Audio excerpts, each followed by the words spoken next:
Ang susunod na programa ay rated GP. GP? Ano yun?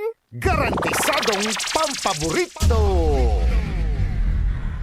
Mga nakalap na impormasyon, balita sa taong bayan, pagsiyasat sa mga kwentong may pinanggagalingan, paghimay ng mga isyu at detalye na bumubuo ng pampublikong usapin, eksaktong impormasyon, detalyadong balita, komprehensibong diskursyon ng mga isyu at mga matalinong paghimay sa mga usapin.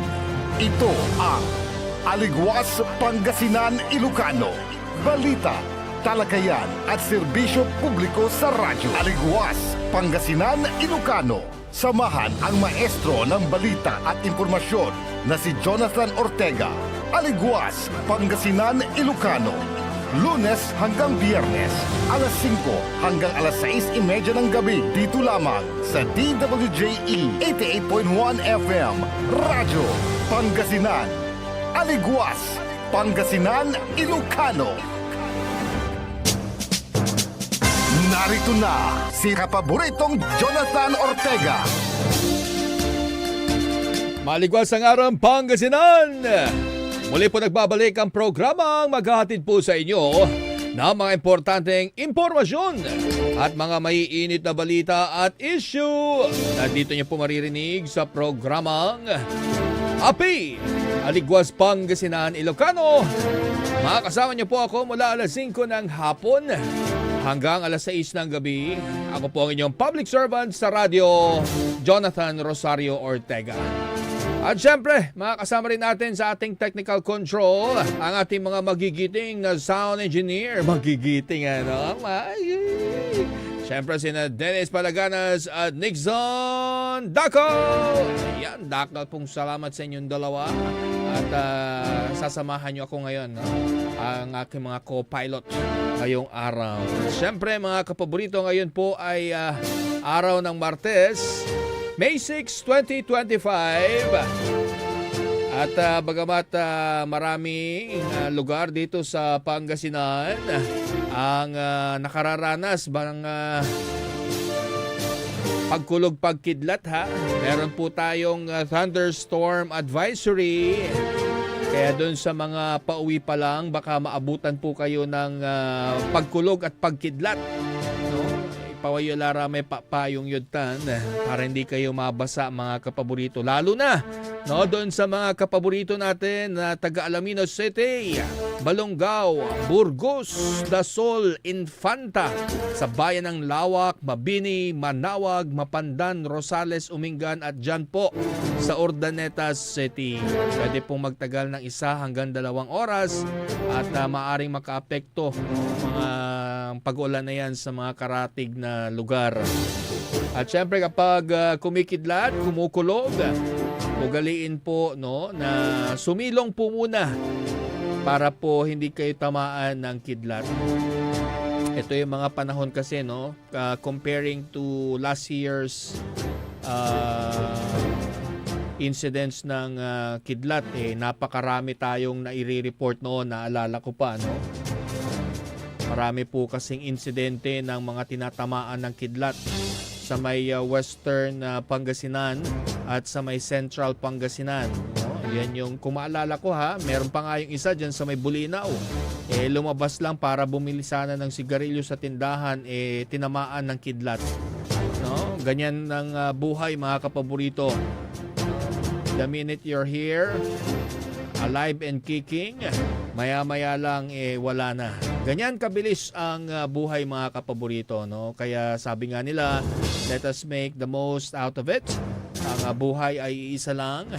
Kaya pagyamanin natin, ang ating buhay. Gamitin natin sa tamang paraan. Tayo ay maging instrumento na gawing masaya at matulungan yung mga nasa paligid po natin, di ba? Para kahit hindi man tayo maging isang bayani, na mag-e-echo yung mga pangalan nyo through how many decades, at least tayo po ay maaalala ng mga kaibigan, kapamilya, kapaborito dahil sa mga mabubuting gawain na nagawa natin sa kanila. Siyempre, dun sa mga nabigyan natin ng sama ng loob, yan, hingi tayo ng tawad. No? Say sorry, di ba? Hindi naman kabawasan ng ating pagkatao ang humingi ng kapatawaran, no? Ng dispensa. Lalo at kung mabigat, no? Yung nagawa natin. At syempre, meron naman tayong mga nababasa, no? Kanina, may nabasa rin ako sa Facebook. At kapag may mga tao daw, no, na nakapaggawa na ng matinding kasalanan sa inyo, bagamat pwede naman yan na syempre sabi nga nila, time heals everything, no? Pwede namang mapatawad. Pero wag nyo na daw pong hayaan, no, na makapasok pa sa inyong mga buhay. Siguro yung malaliman, no, na relasyon ng pagkakaibigan hindi na ganon. Siguro purely acquaintance na lang. Hi, hello, batian, no, taasan ng kilay, ganon na lang, di ba? Pero yung intimate na relationship, wag na daw, sabi. May punto naman din yun, ano? Pero syempre, iba-iba ang punto ng tao, iba-iba ang paniniwala natin sa isa't isa, di ba? Kung meron kayong gininto ang puso, may mapagpatawad na puso, no? At kaya nyo namang tanggapin muli ng buong buo, no? Yung mga taong tinawag nyo pong kaibigan, kapamilya, no? At sila naman ay nakita nyo naman yung kanilang sincere na pagpapakumbabang paghingi ng patawad, why not, 'di ba? Give them a second chance. Minsan nga baka mas mag-improve pa. No, wala naman kasi mga relationship, no? It's either mag-nobyo, mag-asawa, magkaibigan, magbarkada, magkapamilya, ang perpekto, 'di ba? Lahat naman po 'yan ay dumadaan sa mga iba't ibang gravity o iba't ibang lalim ng hidwaan, no? Meron yung mababaw lang, no? Yung siguro minsan sensitive lang tayo. Pero syempre, ang importante diyan at the end of the day, matuto pa rin po tayo magpatawad. At move forward. Dahil alam nyo, kung hindi kayo makapag-move forward sa ibang mga bagay, mahirap po yun. Dahil pwedeng mag-cause yan ng, ng stress.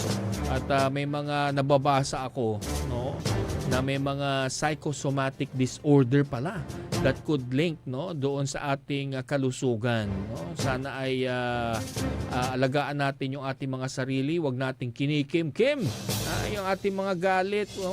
Makawalan nyo yung mga galit, mga kapaborito, di ba? Ano man ang nagawa po sa inyo. At syempre maraming ganyan, lalo ngayon, malapit-malapit na ang halalan. Mga kapaborito, ilang araw na lamang ang ating binibilang bago ang 2025 national and local elections. Ayan, bumukas na ang lumang ballot box. We only have 6 days more to go, mga kapaborito, bago ang ating inaasam-asam na halalan. Let us always consider this as a, alam niyo yan, privilege, no? At hindi lang privilege pala, karapatan.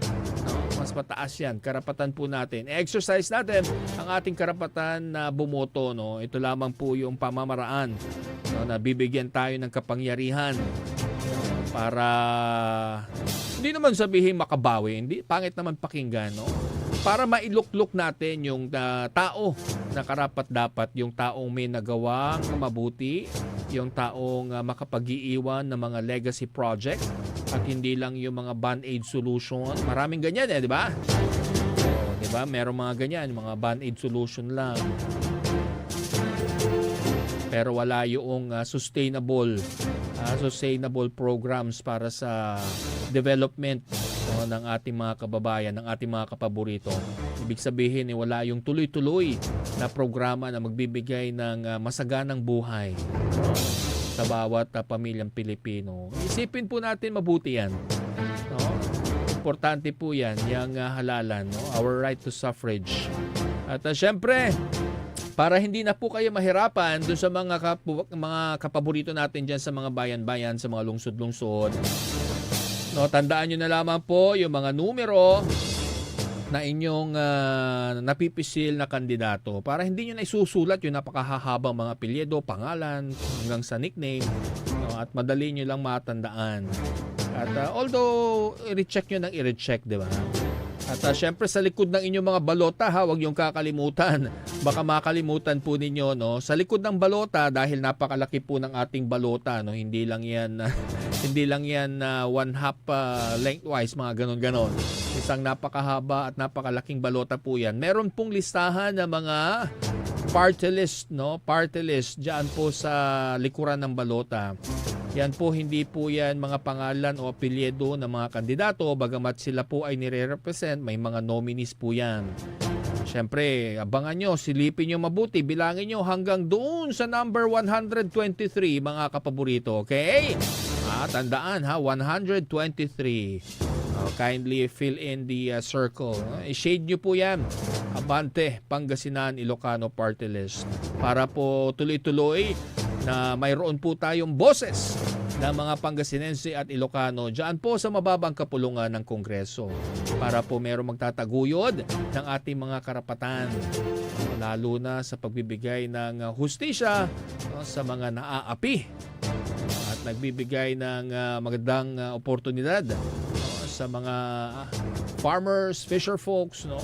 At syempre ang nagtatayo ng karapatan ng mga kababaihan. At syempre huwag nyo rin kalimutan, no? Yan na 123 Abante Pangasinan Ilocano Party List. API Party List. Ang boses ng mga API dyan sa Kamara.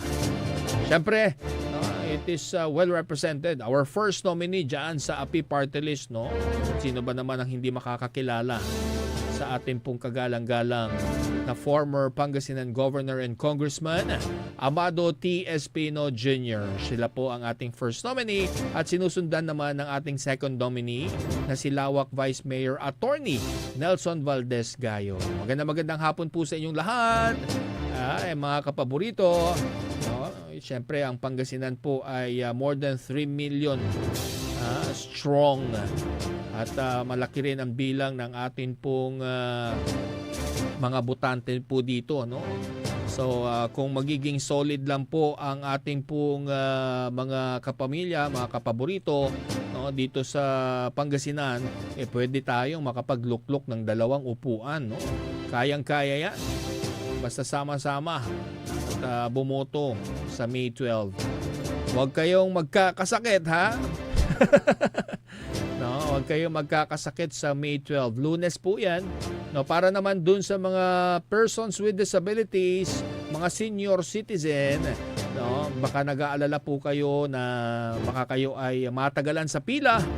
No, wag po kayong mag-alala. Ang COMELEC po, ang Commission on Elections po ay naglaan po ng special time, no, para po i-accommodate, no, ang ating po mga PWDs, yung mga persons with disabilities, yung ating mga kapaboritong may kapansanan at ang ating mga minamahal na senior citizens. Pwede na po kayong pumunta sa mga voting precincts diyan po sa mga pinakamalapit na paaralan sa inyong lugar, sa inyong mga barangay at alas 5 ng umaga hanggang alas 7 po ng umaga ay bukas po yan para sa mga PWDs at senior citizen. Pagpatak naman po ng alas 7 ng umaga ay para naman po sa ating mga regular voters. Parang may special, may regular. Ganun po talaga dahil syempre meron pong pangangailangan, no, ang ating pong mga PWDs at senior citizens, kaya binibigyan po sila ng leeway, no, para hindi po sila mahirapan pumila. Lalo at itong panahon po ngayon, no, napaka-erratic, maya-maya ay umuulan, no? Minsan sobrang init tapos biglang uulan, talagang tatamaan kayo ng magaling tuloy ng sakit, ano? Kaya pangalagaan natin yung ating mga katawan, mga kapaborito, at wag tayong magkakasakit, no? May 12 elections na, no? At sayang naman kung hindi kayo makakapag-boto, sayang yung inyong hinihintay. Every 3 years po 'yan, di ba? At syempre, suriing mabuti yung atin pong mga kandidato, no? Isipin po ninyo, ha, sila po ang magsisilbi po muli, no, ng another 3 years. Kaya kung hindi maganda yung kanilang mga performance o maganda, pasado ang kanilang performance para sa inyo, pag-isipan nyo pong mabuti, no? Not once, not twice, but thrice, pwede na siguro yun. At syempre, kaliwat kanan na ha, ang mga nababasa natin sa social media tungkol po sa mga reklamo, mga obserbasyon ng pakurong. Naku naman. At syempre hindi natin hinahayaan hindi natin ina-accept syempre yan pong pakurong dahil yan po ay bawal. Pinagbabawal po yan sa batas. Yan po ay vote buying mga kapaborito at bawal din po ang vote selling. Yan ay punishable by law. At syempre kung kayo ay handang ibenta ang kinabukasan ng inyong pamilya, ang kinabukasan ng inyong mga anak, ganyan ang mangyayari sa inyo. Wala kayong karapatan magreklamo kapag palpak yung pong magiging kandidato na iboboto nyo dahil kayo ay nabigyan ng pakurong. At nabasa nga natin sa isang pahayagan, meron na pong isang kongresista, incumbent congressman, ang nagrereklamo at sumulat po sa COMELEC. Sa COMELEC para sabihin na mayroon na pong massive vote buying daw dito sa Pangasinan, 3,000 piso. May mga ganyang aligasyon syempre, At syempre may mga sumasagot na rin sa mga ganyan pong aligasyon. Syempre mahirap naman kung wala namang pruweba. Syempre ang burden of proof ay nandoon po sa nag-aakusa. At syempre dahil dyan ang COMELEC, baka magpadala sila ng show cause order, pag-i-explainin ang naturang kandidato kung may katotohanan ba itong mga aligasyon na ito, di ba? Syempre may mga due process po yan mga kapaborito. At may nakausap tayo kaninang umaga, mukhang merong nagbabadyang reklamo na isusumiti naman sa COMELEC sa Metro Manila na huling-huli sa video at mga litrato isang kandidato at ang kanyang alipores na namimigay umano ng pera kapalit ng kanilang boto. Pero syempre hindi natin pwedeng i-disclose yan, kailangan yan po ay dumaan sa tamang proseso.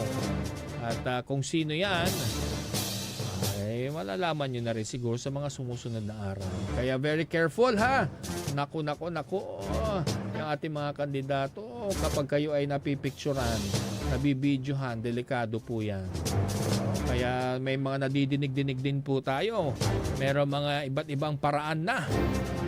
Iba't ibang paraan para maiabot ang mga pakurong. Nako. Pero yung mga bote, mga tawag mo doon, tabo. Pang maraming tabo. Mga kapaborito, At syempre, mga kapaborito, basta tignan nyo po kung ano yung mga qualifications ng mga kandidatong ito. Importante po yan. Kahapon nga, nabanggit ko pala, Bakit ganon? Kapag ikaw ay mag-a-apply na isang bagger o cashier sa isang supermarket o grocery store, kailangan ikaw ay college graduate. Naku naman. Tapos ang mamumuno sa inyo na kongresista ay wala namang educational background. Pwede ba yun? Ayon po sa batas. Basta makabasa, makasulat. Kaso syempre, kung kayo naman ng susuri, meron tayong mga tinatawag sa boxing, di ba? Merong tail of the tape na tinatawag kung saan pinagkukumpara yung mga qualifications ng isang boksingero doon sa kanyang makakalaban. Itong dinig ko dito sa may Western Pangasinan, pag pinagpantay ninyo, sabihin na natin sa first term congressman noon, biruin ninyo, ang dami nang nagawa nung isa, samantalang yung isa ay naku, wala pa rin nagagawa hanggang ngayon. Sana naman ay bilis-bilisan, at maski sa paggawa ng mga batas ay napakabagal din daw. Alam nyo, kailangan ng mga taong bayan yung solid performance, yung mayroon pong nagagawang mga batas para ma-improve ang kanilang way of living. Makapaggawa ng batas, gaya ng makapaggawa ng mga kalsada para mapabilis ang transportasyon ng kanilang mga produkto. Diba? Yung mga ganong tipo. Kaya dyan sa may distrito na yan, nakita nyo naman yung development. Nagkaroon ng mga highway na nagko-connect sa ating lalawigan, sa kabilang lalawigan, sa katabing lalawigan na nagpapabilis ng komersyo. Pero hindi pa man nabubuksan yung kalsada na yan, nakapagbigay na rin ng maraming oportunidad sa ating mga maliliit na mga negosyante at nagkaroon ng mga pop-up businesses dahil napakaganda ng tanawin po dyan. Yung kalikasan po ay napakaganda, at kaaya-aya, napakalinis din ng kapaligiran. At ayan yung mga kinakailangan po natin sa atin pong mga bayan. Mga elected officials dapat mga performers.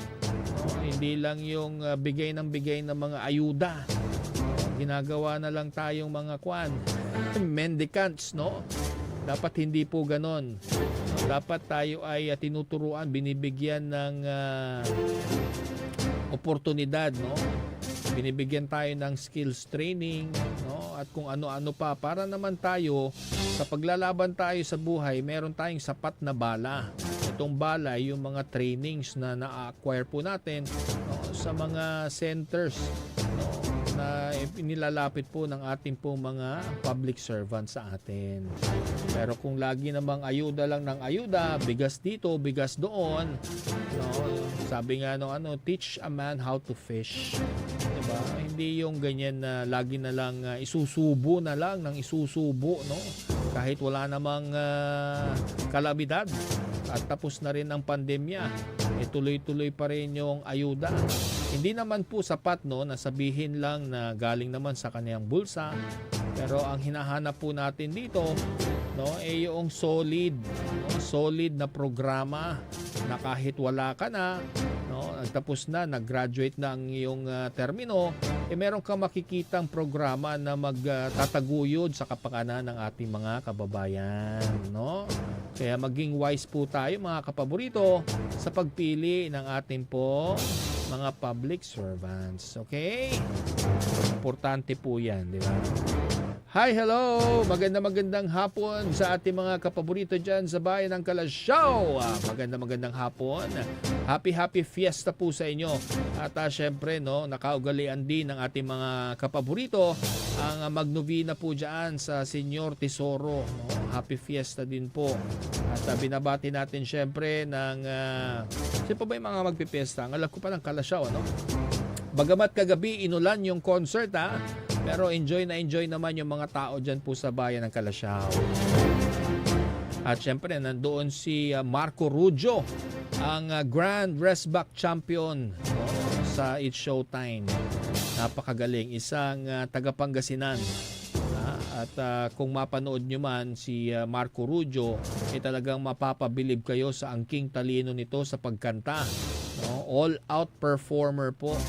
Ilang beses ko na rin siyang na-invite sa mga concert at nakasama, at talaga makikita ninyo na yung tao po ay down to earth, at siya po ay talaga nagsusumikap para din sa kanyang pamilya at para sa kanyang karera. Importante po yan, Hangaan natin yung mga ganyang tao, magsilbi silang inspirasyon. At kagabi tumugtog siya dyan, galing pa siya ng Maynila, para sa isang show sa ABS-CBN, at dumiretso agad dito sa Kalasyaw para magbigay ng kanyang mga out of this world performance. Magaling talaga siya. Kung ako man ang pagpipiliin, talagang siya yung una kong kukunin. Dahil talagang mapapaindak ka, mapapatalon din kayo, Iba-ibang genre, kayang-kaya niya. Biruin nyo, kaya niya mag-rap. Diba? Kaya niya mag-ballad, kaya niya mag-rock. kahit anong ipasubo mo sa kanya na kanta, talagang kayang-kaya niya at hindi kanya papahiyain. Andyan din si Gigi Delana, no? Hindi nga lang ako nakapunta, pinapatawag ako ni Gigi. Kaya alam mo, si Gigi Delana. Kikita sana kami kagabi. Sabi ko, I'm sorry. I'm busy. Itong si Dennis nauna na nanood ng concert nagsolo, soloista. Parang hindi ako nakasunod dahil medyo pagod na rin. Umuulan din doon. O di bali nasa naman kayo, indoors Ay hindi ba indoors? O nakapayong ka? Happy? Ayan, syempre, hi, hello, kanila Ma'am Marmy, Boss Carlo, Boss Baki, Ma'am Pao, hi, hello, kay Sergeant Basa, magandang hapon po sa inyong lahat, alam ko nakikinig kayo, at syempre sa ating presumptive mayor sa bayan ng Calasiao, si Liga ng mga Barangay President, Councilor Patrick Agustin Karamat, magandang hapon po sa inyo. At syempre sa May 8, sa May 8 ay gaganapin naman ang kanilang Grand Rally diyan po sa Public Plaza ng Calasiao. Pumunta po kayo para mapakinggan nyo yung mga plataforma ng gobyerno ng ating papaupong alkalde na si Councilor Patrick Agustin Karamat. Magandang hapon po sa inyo. At syempre si Mapandan Mayor Carl Christian Vega, magandang hapon din po, no? Lagi rin po silang nakatutok sa atin tuwing hapon, no? Kay Boss Darwin at syempre sa lahat ng staff ng Mayor's Office, lahat po sila, si Mayor Carl at si si Councilor Patrick, sabi ang hiling nila 10-0 daw. Both straight, no? Syempre gusto natin maging maayos at cooperative ang bawat elected officials, no? Para sa ikabubuti syempre ng ating mga pagsisilbihang kapaborito diyan sa mga bayan ng Calasiao at Mapandan. Hi, hello din kanila Sir De Vera, Ramil De Vera, ang pinakabatang MSWDO ng bayan ng Mapandan. Kanila Ma'am Mayan Argelies, magandang hapon. Kanila Ma'am Sheila Fenoliar, kay Councilor Freddy Fenoliar, magandang hapon. At sa lahat ng staff ng Mayor's Office, kanila Ma'am Helen, Ma'am Veda, Mitch, hi, hello. Mikay pala, Mikay. Sino pa ba? Nakalimutan ko na yung iba. Tagal na tayong di nakakapasyal doon. Wala na tayong kakulitan. Ayan, si Malakas, magandang hapon, baka nakikinig sa atin. Oras natin, 5:32 ng hapon. Magbabalik po ang programang Api, Aligwas, Pangasinan, Ilocano. Ang puta-putang Iren Balita. My brother is not a pig. Walang himala! Ang puta-putang Iren Sunata. All I dream of is your eyes. Son, ang puta-putang Iren Impormasyon. Aya sa DWJE 88.1 FM Radyo Pangasinan. Paborito. Sa lahat na nakasakay ng jeep, tricycle, bus, alas 5:30 na. Kapaborito. Time check is brought to you by former Governor Amado Pogi I. Spino III, Province of Pangasinan. Camille Villar, 66 sa Senado. 66 sa mga programang pangnegosenso. 66. 66 sa mga pagkakataong lumaki ang kita. 66. Camille Villar sa Senado. Political advertisement paid for and by Camille Villar, Masibay Street, BF Resort Village, Alondos, Las Piñas City, Metro Manila.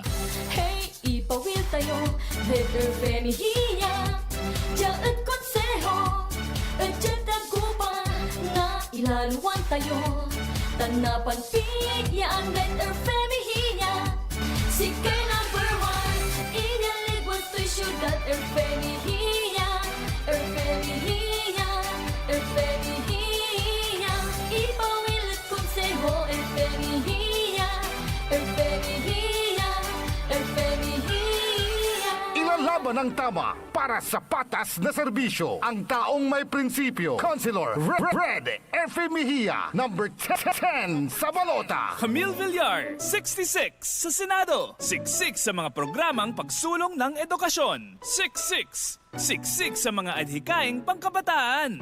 66. Camille Villar sa Senado. Political advertisement paid for and by Camille Villar, Masibay Street, BF Resort Village, Alondos, Las Piñas City, Metro Manila. Ang kalusugan ay kayamanan, ngunit sa bawat araw, marami pa rin sa ating mga kababayan salat sa tamang serbisyong pangkalusugan. Karapatan ng bawat mamamayan sa Mangaldan ang mamuhay ng malusog at walang pangamba. Tayo ang solusyon. Suportahan natin ang mga programang pangkalusugan mula sa libreng gamot, serbisyong medikal hanggang sa mas maraming tulong kung may problema sa ospital. Ako po si Dr. Mark Stephen de Venecia Mia, Vice Mayor ng Mangaldan, isang leader na inuuna ang kalusugan ng bayan. Itataguyod ang isang mas malusog na Mangaldan. Chito Samson, ngayon, Chito Samson, kasama mo ang pambato ng dagupan. Nandito muli ang kasangga at kagapay. May malasakit, tunay na may paninindigan. Siya ay maaasahan sa buong bayan ng dagupan.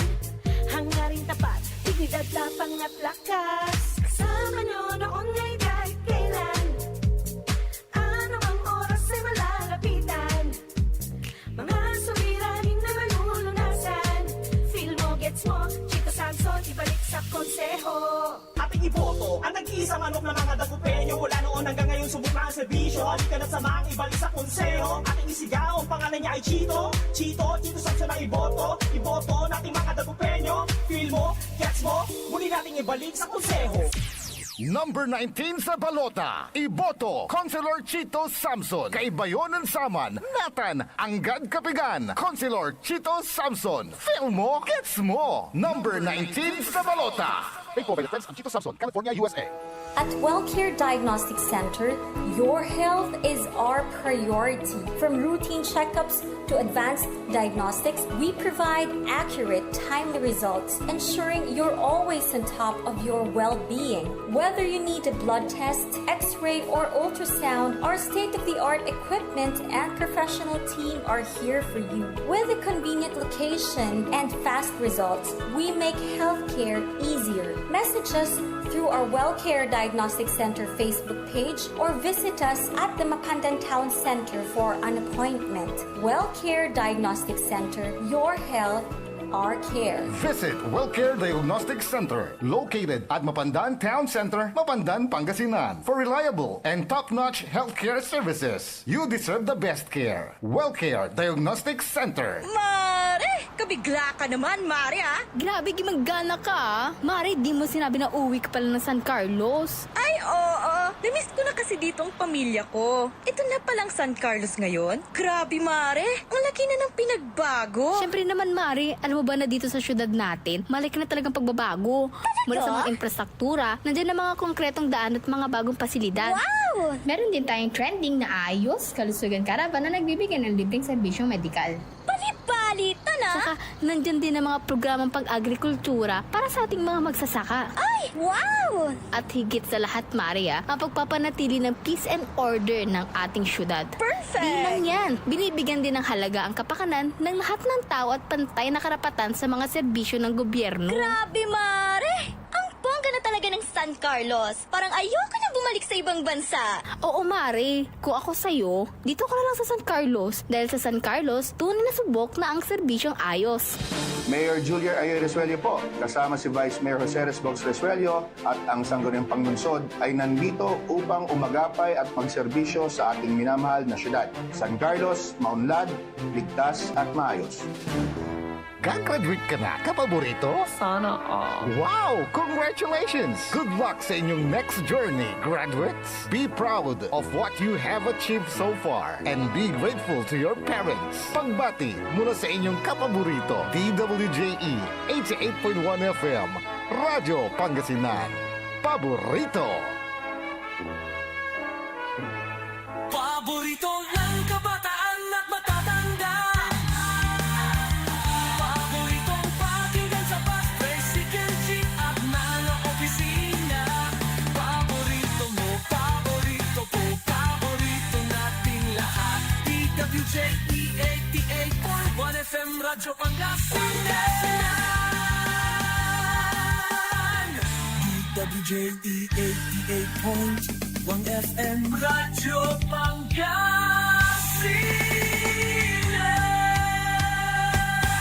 Paborito. Narito na si kapaboritong Jonathan Ortega. Maligwas ang araw Pangasinan! Muli po nagbabalik ang programang Api! Aligwas Pangasinan Ilocano. Siyempre kasama niyo pa rin po ako, ang inyong pong public servant sa radyo, Jonathan Rosario Ortega. Kayo pa rin po ay nakatutok sa DWJE 88.1 FM Radyo Pangasinan. Samantala mga kapaborito, narito po muna ang mga balitang dapat niyo pong malaman ngayong araw ng Martes. Mandatory drug testing at pagbawas sa maximum driving hours para sa mga PUV drivers iimplementa ng DOTR. DOE tiniyak ang sapat na supply ng kuryente sa 2025 midterm elections.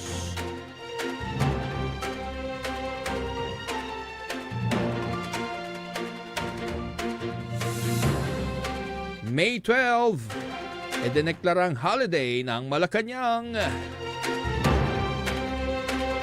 PPCRV magbubukas ng call center para sa 2025 midterm elections.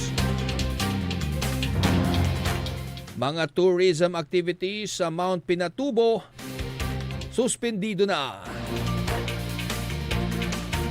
At sa ating balitang pampalakasan, mga kupunan na pasok sa second round ng NBA playoffs, kompleto na. Narito na ang detalye ng mga balitang yan. Tiniyak ng Energy Task Force election ang kahandaan ng Department of Energy na magbigay ng tuloy-tuloy at maaasahang supply ng kuryente sa buong bansa kaugnay ng nalalapit na local and national elections sa May 12. Ayon kay Energy Undersecretary Felix William Fuentebella, nakaposisyon na ang mga contingency plan at tuloy-tuloy na rin ang koordinasyon ng Energy Task Force election sa mga power producers, transmission operators at fuel providers upang matiyak ang ligtas at maayos na halalan. Kabilang sa mga ginawang hakbang ang inspeksyon at maintenance ng mga pasilidad ng DOE, pre-election checks sa mga voting at canvassing centers at pagsiguro sa operational na uninterruptible power supply o UPS ng COMELEC. Katuwang ng ETFE sa paghanda ang iba't ibang ahensya ng gobyerno at pribadong sektor. Kabilang po dyan ang Philippine Independent Power Producers Association, National Power Corporation, National Grid Corporation of the Philippines, Independent Energy Market Operator of the Philippines, National Electrification Administration, National Transmission Corporation, Power Sector Assets and Liabilities Management Corporation, Generation Companies, Distribution Utilities, Electric Cooperatives, at ang Philippine National Oil Company at downstream oil industry players. Kampante naman ang DOE na makakayanan nito ang inaasahang mataas na demand sa kuryente bago, habang at pagkatapos ng halalan sa 2025. Sa ibang balita, kinumpirma naman ng palasyo na sumailalim sa isang spiritual session nitong weekend sina Pangulong Ferdinand Marcos Jr. at ang kanyang mga gabinete. Ayon kay Palace Press Officer Yusek Claire Castro, na mismong si Pangulong Marcos ang nagpatawag nito. Naging pagkakataon din ito na nagkasama-sama ang Pangulo at lahat ng miyembro ng gabinete. Sinabi rin ni Castro na si Father Tito Kaluwag-Anya ang nanguna sa spiritual session para sa mga cabinet members. Sa nasabing pagtitipo, nabigyan naman ng spiritual guidance ang mga miyembro ng gabinete at iba pang opisyal ng gobyerno, hindi lamang para sa kanilang pagsisilbi sa pamahalaan o bilang public servants, kundi bilang isang individual. Hindi naman masabi ni Castro kung gaano katagal ang ginawang spiritual session. Sa ibang mga balita, naniniwala ang palasyo na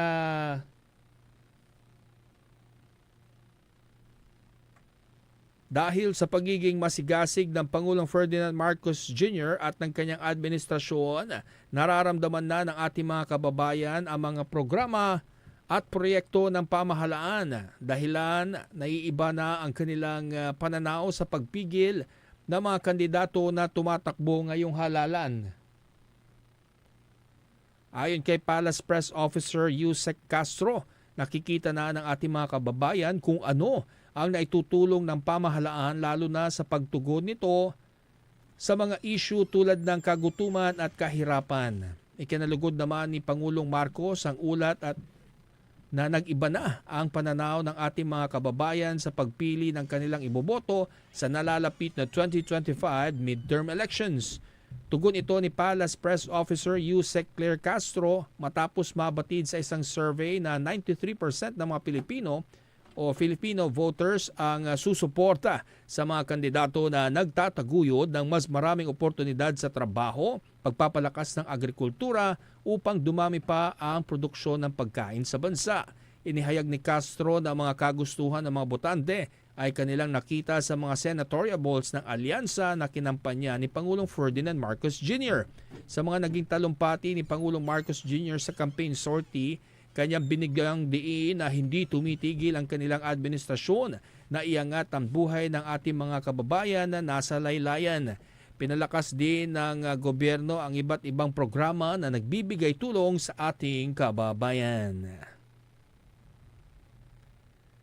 Samantala mga kapaborito, idineklara na po ng Malacanang ang May 12, 2025 bilang special non-working holiday sa buong bansa upang bigyang daan ang maayos na pagboto ng mga botante para sa midterm elections. Ang deklarasyon ay nakapaloob sa Proclamation Number 878 na pirmado ni Pangulong Ferdinand Marcos Jr. noong May 6, 2025 ngayong araw bilang tugon sa kahilingan ng Commission on Elections upang hindi na magmamadali ang mga botante sa kanilang pagboto at hindi na iisipin na mayroong naghihintay na trabaho. Nais ng palasyo na magamit ng mga botante ang kanilang karapatang makaboto at ihalal ang mga napili nilang kandidato para sa local at national na posisyon. Ang proklamasyon ay inilabas ng tanggapan ni Executive Secretary Lucas Bersamin. Samantala, sa iba pa mga balita, magbubukas ng call center simula May 8 ang Parish Pastoral Council for Responsible Voting o yung PPCRV. Ito ay para sa mga may alalahani na may kinalaman sa halalan. Binuksan na rin ng PPCRV ang command center nito sa Sampaloc, Maynila noong Lunes. Sinabi ng PPCRV na aabot sa 700,000 volunteers ang nangakong tutulong sa kanila. Ang araw ng halalan po ay gaganapin, huwag niyong kalimutan, sa May 12. Kaya 7 araw na lamang po ang ating hihintayin. Samantala, sa ibang balita, sinuspindi na ng Department of Tourism ang lahat ng tourism-related activities sa Mount Pinatubo sa Botolan, Zambales. Ito po ay kasunod ng inilabas ng LGU Botolan na Executive Order No. 5 Series of 2025 na nagsasaad sa lahat ng biyahe, tourism program at mga proyektong isinasagawa sa naturang bulkan ay pawang kanselado. Ipinatupad ang naturang suspensyon kasunod na rin ang reklamo ng ilang mga miyembro ng Aita Indigenous Peoples sa Tarlac kung saan apektado umano ang kanilang indigenous rights sa naturang lugar. Ayon naman sa National Commission on Indigenous Peoples o NCIP, hinaharangan ng mga katutubong Aita ang daanan patungo po sa Mount Pinatubo Center dahil sa umano'y hindi maayos na compensation sa kanila habang hindi rin kinikilala ang kanilang karapatan sa lugar bilang ancestral domain. Ilan sa kanila ang hinuli at pansamantalang ikinulong, bagay na kinwestiyon ng NCIP. Kinalaunan, tuluyan ding pinalaya ang mga ito. Ayon pa sa komisyon, ang naturang insidente ay nagpapatunay ng pangangailangang magkaroon ng maayos na dialogo upang mapag-usapang maayos ang ancestral rights sa mga lupa at ang pag-usbong ng turismo. Ayon naman sa DOT, bagaman na kinikilala nito ang papel ng local tourism sa paglago ng ekonomiya ng bansa, suportado nito ang desisyon ng lokal na pamahalaan upang maayos na maresolba ang issue sa Bulkang Pinatubo. Ayon pa sa ahensya, kinikilala din nito ang alalahanin ng mga katutubong Aita sa naturang lugar.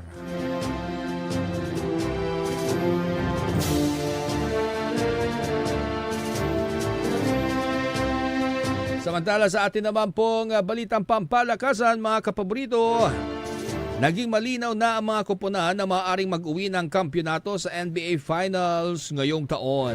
Mula sa dating 30 koponan ay naging 8 koponan na lamang ang natira sa pagsisimula ng second round ng NBA Playoffs. Sa Eastern Conference Semifinals ay makakaharap ng number 1 team na Cleveland Cavaliers ang number 4 na Indiana Pacers, habang ang number 2 na Boston Celtics ay makakaharap ang number 3 sa Eastern Conference na New York Knicks.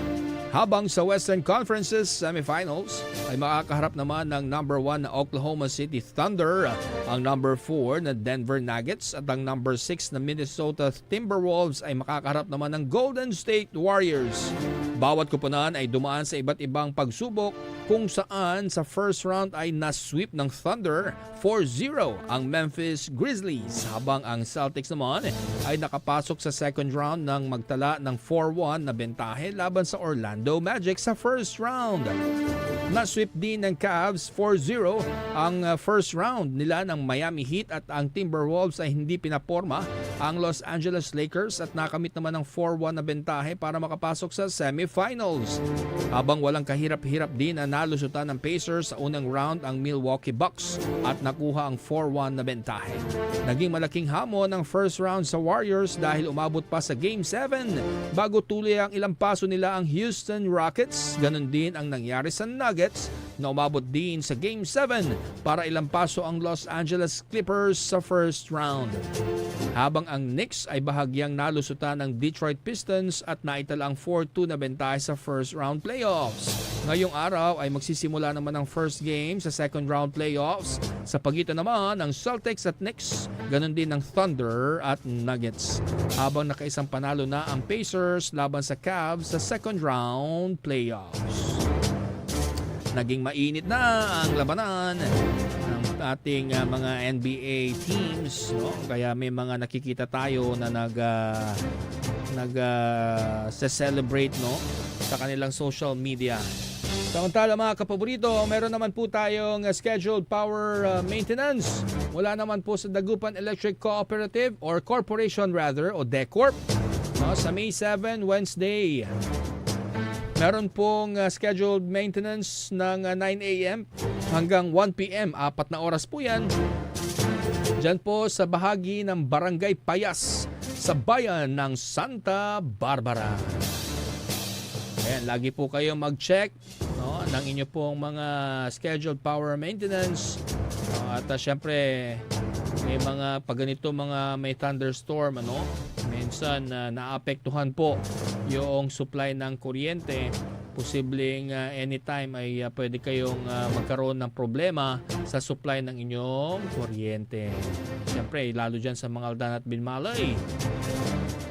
Magandang hapon din sa ating Regional Director ng Police Regional Office 1, kay Police Brigadier General Lou Evangelista. Kabalayan tayo, taga Binmalay.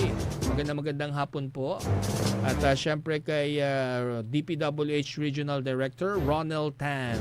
Magandang hapon po sa inyo. At syempre mga kapaborito, wala pa rin po tayong binabantayang bagyo, bagamat ito pong nararanasan po natin ay thunderstorm po yan, ha.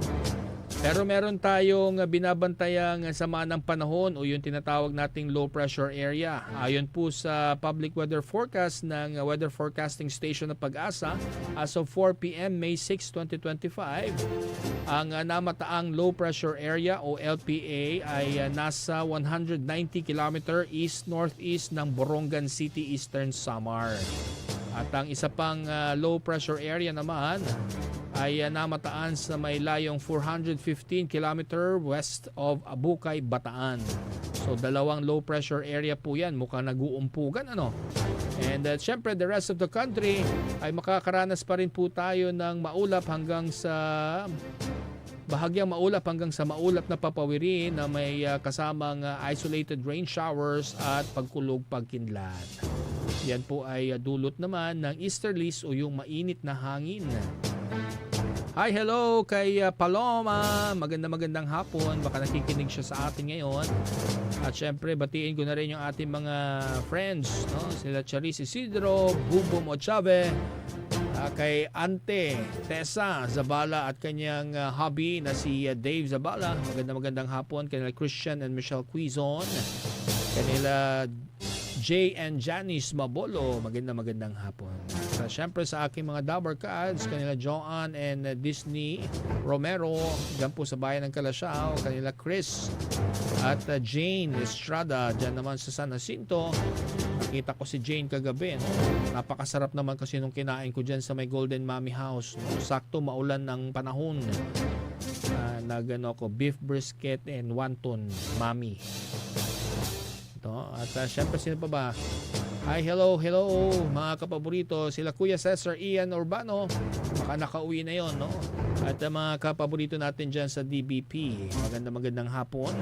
At sa mga teachers ng CMC Lyceum Northwestern University, thank you very much, no? Maraming salamat, no? At wala na akong pinag-aaral sa elementary, puro high school na yung natitira.